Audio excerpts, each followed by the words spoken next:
I'm Kevin Price with The Price of Business on Business Talk 1110 AM, Bloomberg's home in Houston, Texas, and also with USDailyReview.com, reporting from SHRM. It's the HR event of the year, if you will, in Chicago, Illinois. It's their national event. I'm delighted to be here thanks to our friends at bestworkdata.com. They've got the answer to your HR question.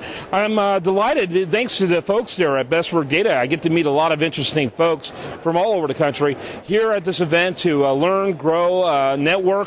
And Peter Goodmanson, he's with a company called Recruit Military. You're here from Dallas, so your company out of Cincinnati. Is that correct? That's correct. We have representatives around the country as well.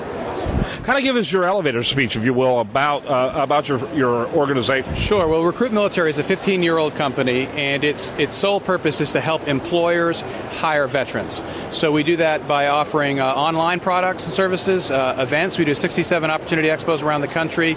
We publish a magazine called Recruit. It's called Search and Employ, and we also provide recruiting services. Okay.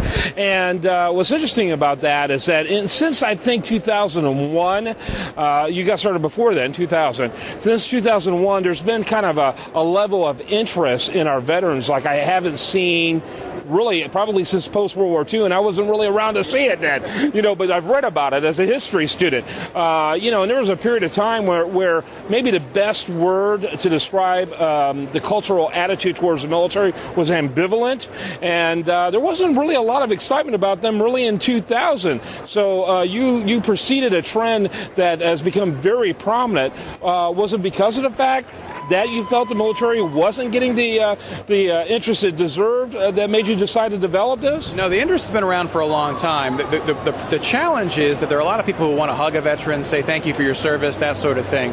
But the actual work of putting veterans to work, that's quite a bit more to that than just waving a flag. And a lot of folks who mean well, and I would never question their sentiment, it's they don't get beyond the hug, I call it. And so we're all about the hard work of making a match, really serving employers, and not doing it out of guilt or obligation, but out of the recognition that veterans are among the best qualified employees in general. Right. Very few understand the leadership principle that is really the difference between truly successful organizations and those that are not.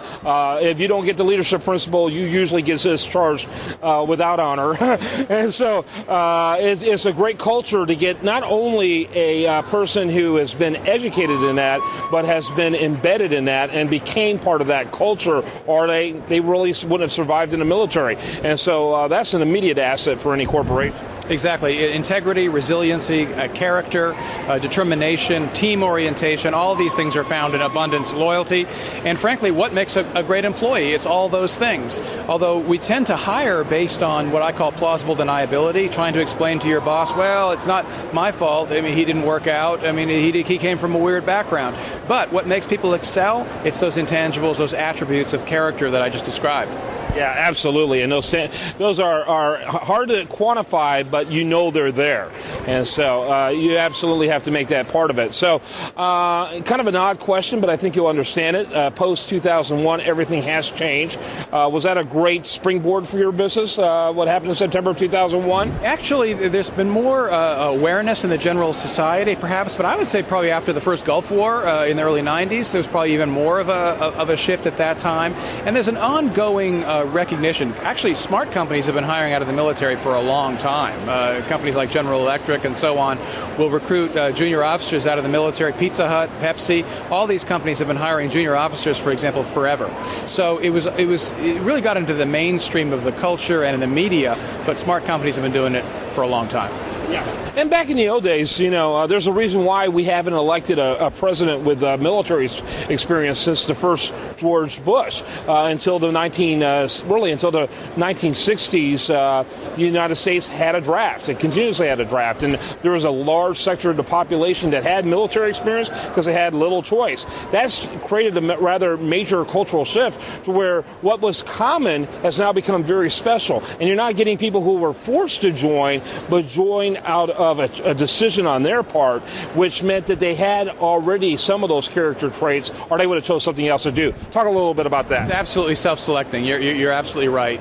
The types of people who serve in the military, by definition, raised their hand and said, I'm going to take my turn on the wall, so to speak. And that already puts them, I think it's 1% of society as a whole. There are 13 million working veterans in this country, but that's a fraction out of 330 million. And so, yeah, by definition, they are a self-selecting bunch that's oriented towards service to their nation, to their community, and to their teams. So how do you make the connection between the employee, the potential employee, and the business? Right. There are a lot of factors. One of them is education. First of all, is letting employers know the types of job descriptions, the types of experiences, what they're all about. People from the movies or from books, perhaps, they know a little bit about what an infantryman does, or a tank driver, or a gunner, or something. But there are hundreds of occupational specialties that most people know nothing about. And so it's a matter of translation and explanation of what's there. The second thing is just getting them together. And that's why about half of our business is events. We actually have 67 opportunity expos around the country at Recruit Military, and we find that they're a great opportunity for veterans to come by and talk, actually interact with employers and talk about their experiences. Also, employers get to get a sense of their intangible characteristics like bearing, eye contact, handshakes, things that we intuitively as humans understand to correlate usually with the strong character traits we've been talking about, but events are a great opportunity to get direct contact, and once they have that human contact, they can move further down the process of getting hired. Peter Goodmanson has been our guest. He's again with a company called Recruit Military, a great organization out there trying to make connections between those in the military and the people who really should consider hiring them. Peter, before I let you go, your website. RecruitMilitary.com. So Recruit Military is at RecruitMilitary.com. Very easy to see. Veterans can get online and register, upload their resume if they have one, or fill out a profile if they don't. And once they're in the database, we have 580,000 veterans in our database. That's how they can be found by employers and find out about our events.